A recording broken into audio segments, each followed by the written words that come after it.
Le Seigneur soit avec vous. Et avec ton esprit. Lecture de l'Évangile de Jésus-Christ selon saint Luc. Gloire à toi, Seigneur. En ce temps-là, les publicains et les pécheurs venaient tous à Jésus pour l'écouter. Les pharisiens et les scribes récriminaient contre lui. Cet homme fait bon accueil aux pécheurs et il mange avec eux. Alors Jésus leur dit cette parabole. Un homme avait 2 fils. Le plus jeune dit à son père, « Père, donne-moi la part de fortune qui me revient. » Et le père leur partagea ses biens. Peu de jours après, le plus jeune rassembla tout ce qu'il avait et partit pour un pays lointain où il dilapida sa fortune en menant une vie de désordre. Il avait tout dépensé quand une grande famine survint dans ce pays et il commença à se trouver dans le besoin. Il alla s'engager auprès d'un habitant de ce pays qui l'envoya dans ses champs garder les porcs. Il aurait bien voulu se remplir le ventre avec les gousses que mangeaient les porcs, mais personne ne lui donnait rien. Alors il rentra en lui-même et se dit, « Combien d'ouvriers de mon père ont du pain en abondance, et moi ici je meurs de faim. Je me lèverai, j'irai vers mon père, et je lui dirai, Père, j'ai péché contre le ciel et envers toi. Je ne suis plus digne d'être appelé ton fils. Traite-moi comme l'un de tes ouvriers. » Il se leva et s'en alla vers son père. Comme il était encore loin, son père l'aperçut et fut saisi de compassion. Il courut se jeter à son cou et le couvrit de baisers. Le fils lui dit, « Père, j'ai péché contre le ciel et envers toi. Je ne suis plus digne d'être appelé ton fils. » Mais le père dit à ses serviteurs, « Vite, apportez le plus beau vêtement pour l'habiller, mettez-lui une bague au doigt et des sandales aux pieds. Allez chercher le veau gras, tuez-le, mangeons et festoyons. Car mon fils que voilà était mort, et il est revenu à la vie. Il était perdu, et il est retrouvé. » Et ils commencèrent à festoyer. Or, le fils aîné était au champ quand il revint et fut près de la maison. Il entendit la musique et les danses. Appelant un des serviteurs, il s'informa de ce qui se passait. Celui-ci lui répondit, « Ton frère est arrivé, et ton père a tué le veau gras, parce qu'il a retrouvé ton frère en bonne santé. » Alors le fils aîné se mit en colère, et il refusait d'entrer. Son père sortit le supplier, mais il répliqua à son père, « Il y a tant d'années que je suis à ton service, sans avoir jamais transgressé tes ordres. Et jamais tu ne m'as donné un chevreau pour festoyer avec mes amis. Mais quand ton fils que voilà est revenu, après avoir dévoré ton bien avec des prostituées, tu as fait tuer pour lui le veau gras. » Le père répondit, « Toi, mon enfant, tu es toujours avec moi, et tout ce qui est à moi est à toi. Il fallait festoyer et se réjouir, car ton frère que voilà était mort, et il est revenu à la vie. Il était perdu, et il est retrouvé. » Acclamons la parole de Dieu. Louange à toi, Seigneur Jésus.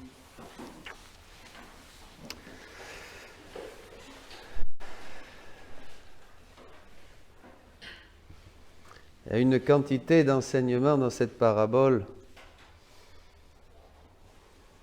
On peut faire facilement une retraite durant une semaine, au moins. La parole de Dieu, de toute manière, nous ouvre toujours des horizons infinis. On peut la prendre au début, à la fin, au milieu. C'est l'Esprit qui nous enseigne sur les choses du ciel. Mais Jésus doit s'adapter à ses auditeurs. Comme il le dit à Louisa, il a dû prendre le langage des paraboles et des choses très matérielles, des images de la vie, le père, le fils qui s'en va, qui demande ses sous, qui revient, qui gaspille son argent, l'aîné qui est jaloux. Jésus prend des paraboles et des comparaisons très matérielles parce qu'à cette époque, dit-il, les gens, c'est tout ce qu'ils pouvaient comprendre. Et là, l'enseignement que nous en avons tiré pendant de longues années, c'est le pardon. On est en carême, Donc il faut demander pardon au Seigneur. Bien beaucoup d'entre nous, avec de multiples tentations et péchés, nous tombons dans les mêmes ornières, nous nous éloignons de Dieu, et à un moment, évidemment, quand ça commence à mal se passer, on se dit, mon Dieu, mais qu'est-ce que je fais là? Il faudrait peut-être que j'aille demander pardon à Dieu parce que ça va de mal en pis, pas vrai? Bon, c'est normal, donc on revient à la maison du Père, on demande pardon, et le Seigneur, dans sa miséricorde, nous embrasse. Et nous donne, et nous redonne son amour, sa grâce, la vie de la grâce pour continuer sur le chemin. Mais en fait, vous savez que Jésus dit aussi que tout ce qu'il a fait pendant la rédemption, tout ce qu'il a accompli, les signes, les miracles, toutes les paraboles, tout ça n'avait qu'une seule finalité, c'était nous faire comprendre et nous redonner le royaume perdu. C'est-à-dire le royaume de la divine volonté que nous avions tous, en Adam, et que nous avons perdu suite au péché originel. Voilà. En fait, le fils prodigue, c'est l'homme qui prend conscience de sa pauvreté, de sa misère, et qui veut revenir au Père. C'est l'homme, c'est l'humanité qui doit revenir au Père, et que le Père attend avec compassion. Vous voyez, on ne va pas l'imiter à chacun de nous. C'est l'histoire de l'homme. C'est l'histoire du péché et du retour de l'homme à Dieu. Alors, on va avoir 3 textes qui sont fondamentaux et qui nous donnent une lumière extraordinaire. Comme toujours, la divine volonté donne une lumière extraordinaire sur toute l'Écriture puisqu'elle accomplit l'Écriture. Tout l'Ancien Testament, tout le Nouveau Testament s'accomplit dans l'Évangile du royaume de la divine volonté, dit Jésus. Jésus dit, ma fille, avant de s'être retiré de ma volonté, Adam était mon fils. Et toute sa vie et tous ses actes étaient centrés sur ma volonté. Il possédait ainsi une force, une domination et une attirance toute divine. Sa respiration, ses battements de cœur et même ses actes les plus simples dégageaient le divin. Vous imaginez? Quand le fils prodigue, quand il était à la maison du Père, c'est ça que veut dire Jésus. Il avait tout. Tout son être dégageait une fragrance céleste et merveilleuse. Il sentait bon. Nous amusant avec lui, nous ne cessions de le combler de bienfaits parce que tout ce qu'il faisait émanait d'un point unique, notre volonté. Il vivait dans la volonté de Dieu. Il n'avait d'autre nourriture que de faire la volonté de Dieu, Adam, avant le péché, comme Jésus. Vous vous rappelez, Jésus dit, je n'ai d'autre aliment que de faire la volonté de mon Père. Nous aimions tout de lui. Nous ne trouvions en lui rien de déplaisant. Merveilleux. Par son péché, voilà, on y arrive, il perdut son statut de fils.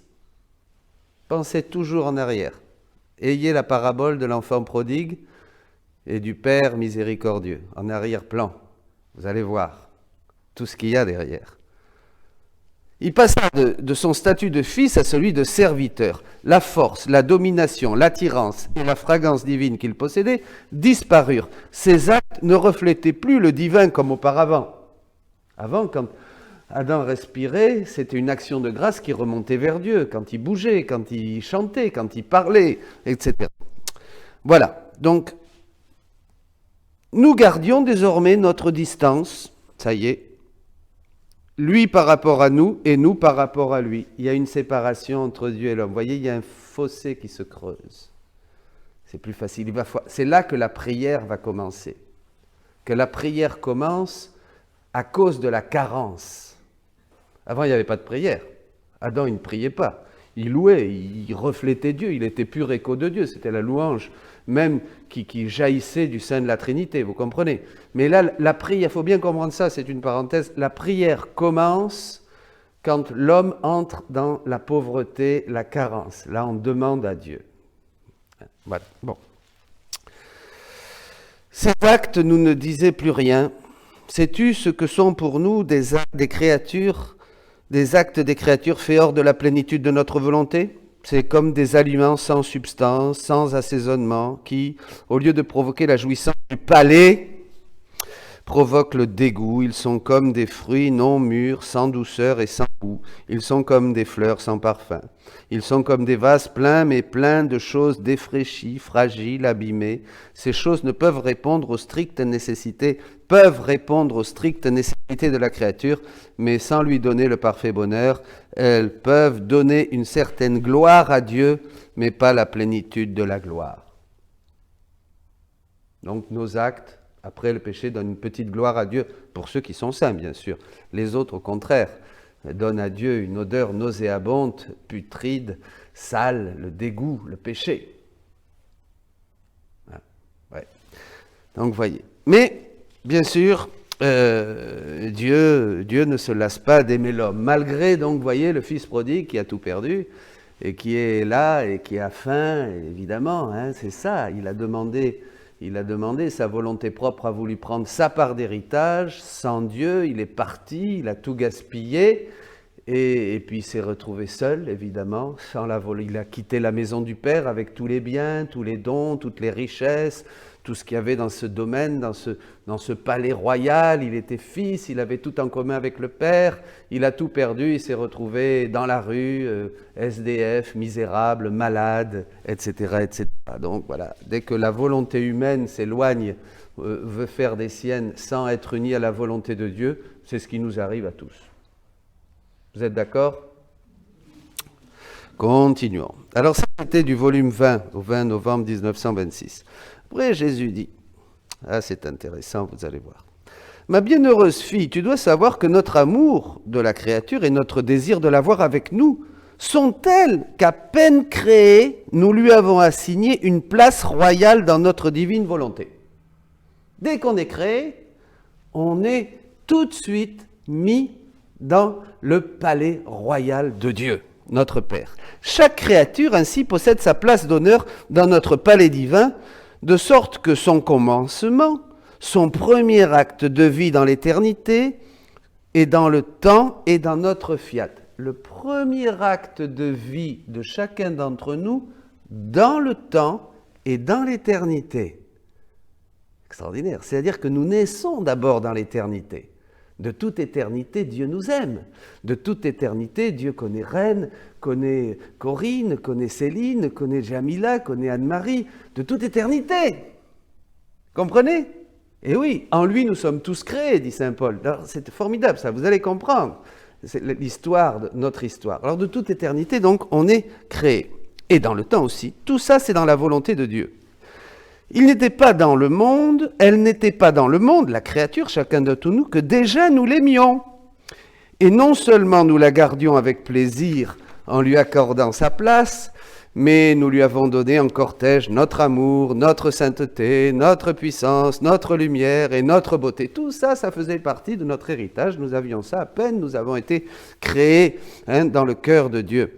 Elle est la noble princesse qui descend des hauteurs du ciel pour s'en aller en exil. Ah, elle est là. On est créé de toute éternité, mais on va devoir aller en exil, loin de Dieu, automatiquement, nécessairement. À cause de quoi ? Du péché. Mais notre vouloir ne la quitte pas. Il descend avec elle. Dieu nous accompagne. Le petit bébé qui naît, il a tout. Il est pur. Il va même avoir le baptême pour lui enlever la faute originelle. Elle l'accompagne dans son exil, en chaque acte qu'elle accomplit, dans ses souffrances, dans ses joies, dans ses rencontres. Il place en premier son acte divin, de sorte qu'elle conserve sa noblesse et son état de princesse.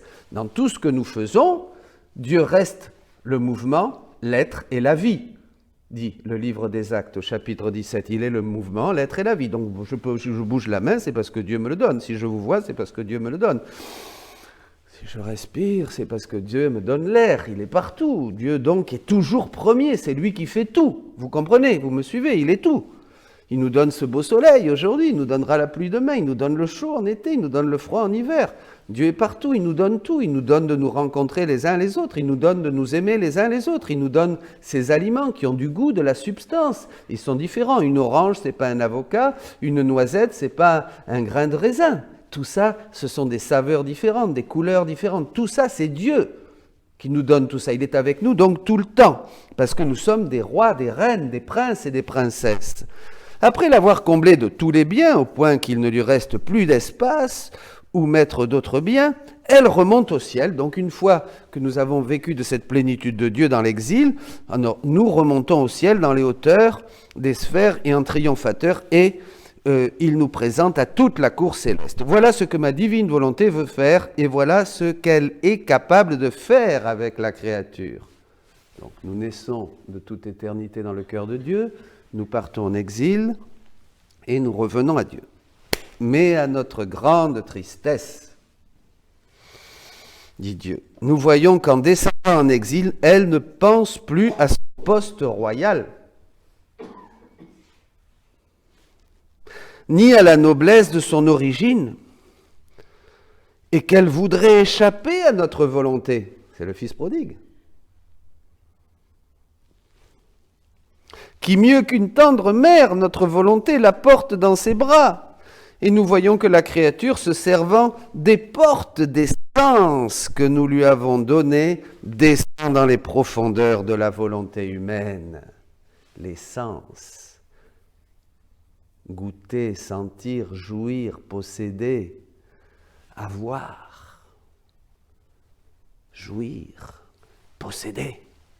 Les sens que Dieu nous a donnés, au lieu de les ordonner vers le haut pour louer le Créateur et pour lui rendre grâce, nous allons nous en servir égoïstement pour jouir. Les plaisirs, les vices vont naître, les passions, les vices, et nous les connaissons. Voilà ce qui se passe. Elle s'en sert plutôt de ses sens pour fuir dans les misères, les faiblesses, les passions qui la rendent ignoble, sale, moche, toute couverte de plaies, de lèpre. Et elle ne se voit plus comme la princesse du ciel, mais comme la servante de la terre. On va servir la terre. Malgré cela, nous ne fermons pas nos portes, qui sont notre amour, notre paternelle bonté, notre miséricorde, les espérances que nous avons. Et dès que nous voyons qu'elle ferme ses propres portes pour venir dans notre volonté, nous allons vers elle. C'est le Père. Dès que nous voyons qu'elle ferme ses propres portes, c'est-à-dire notre volonté humaine, pour revenir dans la divine volonté, nous allons vers elle. Dieu court vers nous.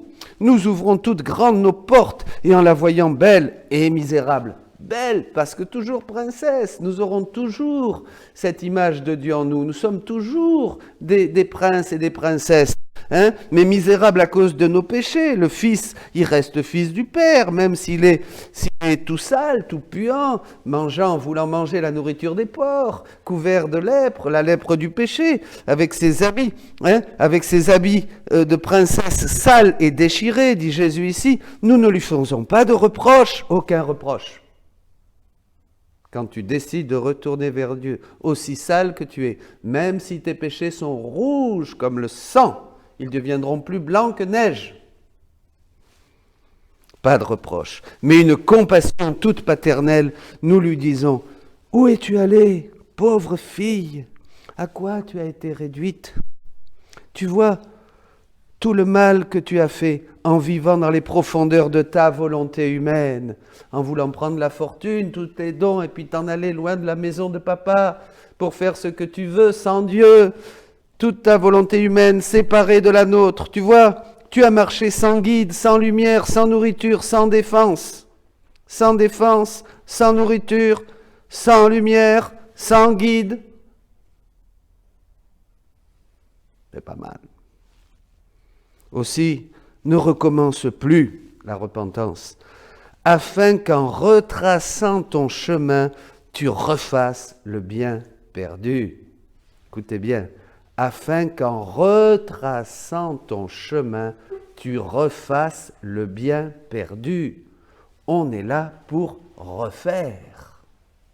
On est là pour réparer.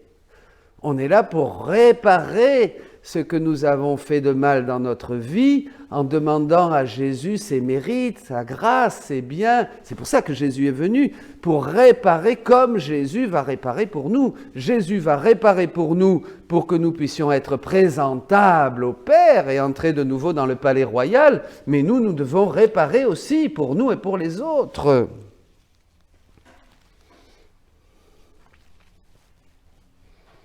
Nous savons que la créature sans notre divine volonté ne peut rien faire de bien. C'est comme si elle voulait regarder sans avoir des yeux, marcher sans avoir des pieds, vivre sans nourriture. Par conséquent, sois attentive et ne sors jamais de notre divin vouloir si tu veux trouver la force, la lumière, le soutien et avoir ton Jésus même à ta disposition. Quelle compréhension, mes amis! Et au volume 20, Jésus dit, et c'est tellement beau, et je vous le lis, Dieu attend comme un père. En créant les créatures, la divinité agit comme un père qui envoie ses enfants pour leur bien, l'un vers une ville, l'autre à un champ, l'autre à travers la mer, certains dans des endroits proches, d'autres vers des lieux éloignés, en donnant à chacun une tâche à remplir. Mais en les envoyant, il attend avec impatience leur retour. Il regarde toujours pour voir s'ils reviennent. Vous voyez Dieu qui vous attend? Profitez de ce temps de carême.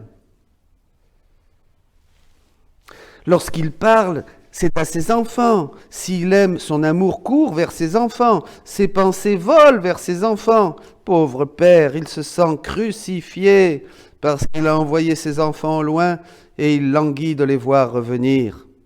Et si, puisse cela jamais se produire, il ne les voit pas tous revenir, il est inconsolable, il pleure et gémit de douleur, à tirer des larmes des cœurs les plus durs.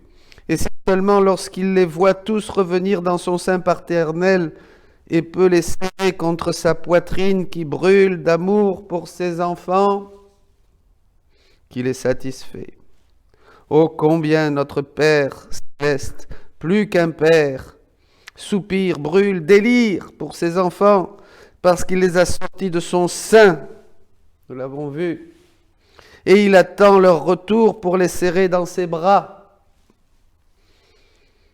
Et le royaume du Fiat suprême est précisément cela, le retour de nos enfants dans nos bras paternels. C'est pourquoi nous languissons tant après lui. Les vérités, tout ce qu'a dit Jésus que nous venons à Louisa, que nous venons de célébrer ce 4 mars, c'est pour que tous nous revenions. Tout ce qu'a fait Jésus pendant son temps de vie sur terre, c'est pour que nous revenions. Tous les saints qui nous ont parlé depuis les patriarches jusqu'au dernier saint qui a été élevé sur les autels, tous ces enseignements, c'est pour que nous revenions. Tous les sacrements, bien sûr, le baptême, l'Eucharistie, tous les sacrements, la repentance, la confession, c'est pour que nous revenions. Toutes ces choses, ces trésors que Dieu nous donne aujourd'hui, que vous pouvez découvrir dans le livre du ciel, vous disent les choses du ciel, nous disent les choses du ciel, nous font vivre dès la terre de la vie du ciel. Profitons de ce carême et retournons vers le Seigneur, remplis de joie et de bonheur, avec déjà tous ses biens, notre âme remplie de toutes ces lumières, de toutes ces grâces, de toutes ces vérités que Dieu infuse en nous dès que nous lui disons « Je change de vie, je te donne la mienne, je prends la tienne. Père, je rentre à la maison. » Amen.